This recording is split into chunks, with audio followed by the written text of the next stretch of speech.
Madam, আরে আরে আরে, কে তুমি? এরকম না বলে টোলে ঢুকে পড়ছো কেন ওর করে? আমি সেদিনকে ওই যে মাঠে দেখা হলো না, আমি যে বললাম যে আপনার বাচ্চাকে আমি দেখবো। ও আচ্ছা আচ্ছা আচ্ছা, হ্যাঁ হ্যাঁ মনে পড়েছে। তা ঠিক আছে, এসো এসো, এদিকে এদিকে এসো, এদিকে এসো। Good morning madam. আরে গুড মর্নিং এগুলো সব সাইডে রাখো, সাইডে রাখো। Good morning madam. ঠিক আছে ঠিক আছে ঠিক আছে। তা ঠিক আছে, তুমি কি কি কাজ পারবে টারবে বলো শুনে। ম্যাডাম, আমাকে আপনি চাকরিটা দিয়ে দেন, আপনার বাচ্চাকে আমি রাতারাতি এমএ পাস করিয়ে দিব। হ্যাঁ, তোমার থেকে আমার আবার বিয়েও করা আছে। না না, আমি সব বিয়ে হলে মেয়েদেরকে কাজে রাখতে পারবো না, তুমি আসতে পারো, যাও। না না, ওই বিয়ে না, পড়াশোনার বিয়েটা। উপর থেকে আমার বিয়েও করা আছে। ও ও ও, আহা, আরে ওটা এমএ পাশের আগে বিয়ে পাস হয়, বিয়ে পাশের মানে এমএ পাশের পরে বিয়ে পাস হয় না তো। ওই তো আমি উপর থেকে বিয়েটা করে রেখেছি। এখন আর আমাকে আর কেউ এমএ পাস করতে দিবে না, তার জন্য আমি বিয়েটা করে রেখেছি। চাকরিটা দিয়ে দেন, আপনার বাচ্চাকে আমি রাতারাতি এমএ পাস করিয়ে দিতে পারবো। আরে রাতারাতি কেউ এমএ পাস করাতে পারে নাকি? কি সব উজবুক টাইপের কথাবার্তা বলে। আমি তো পারি করাতে। ওফো, আচ্ছা আচ্ছা ঠিক আছে। আর জাগে জাগে তা আর কি কি কাজ পারবে সেগুলো বলো। আর আর কি কি কাজ পারবো? আপনি তো বলেছেন যে বাচ্চা দেখতে হবে, তা বাচ্চাটাকে দেখবো। আর কি কাজ করবো আমি? আপনি তার জন্য না আছেন, বাচ্চাটাকে আমি দেখবো শুধু।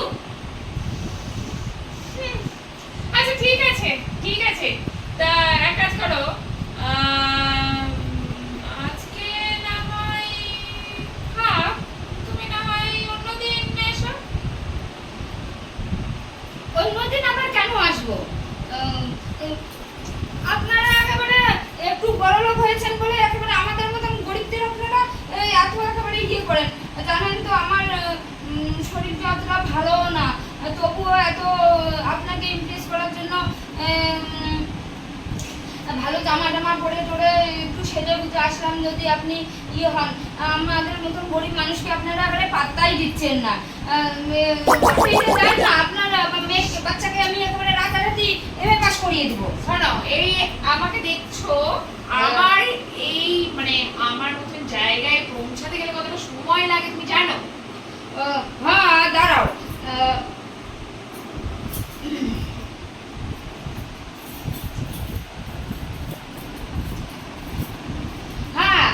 1 সেকেন্ড লেগেছে আপনার মতন জায়গায় আসতে। আমার 1 সেকেন্ড লেগেছে। আরে এইরকম আসার কথা নয়, মানে আমি যে পজিশনে আছি সেই পজিশনে আসতে তোমার যাকে যাকে তোমার এই বুঝিয়ে লাভ নেই। এই আচ্ছা, কি বোঝাবো, যাকে ছাড়াও, তা তুমি কি ওষুধ টষুধ খাও?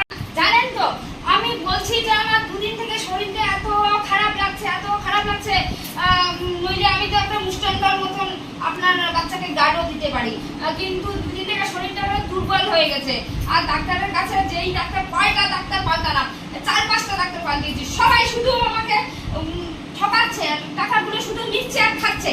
আর আমাকে বলছে ওষুধ এতগুলো করে দিচ্ছে, আর বলছে যে ভরা পেটে খাবেন ওষুধ, ভরা পেটে খাবেন, খাওয়ার পরেই ওষুধ খাবেন, খাওয়ার পরেই।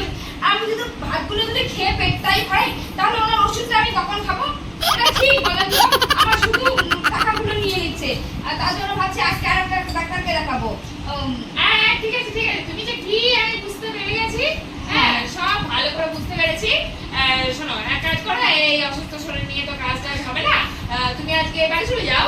আমি তোমাকে শরীর ঠিক হলে আমি ফোন করে নেবো, হ্যাঁ ফোন করে ডেকে নেবো, তখন তুমি কাজে জয়েন করো। আজকে তাহলে যাও, সুস্থ হলে তারপরে এসো।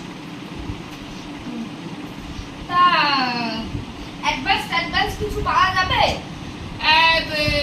না, অ্যাডভান্স তো পাওয়া যাবে না, আমার টাকাটা তো লাগে।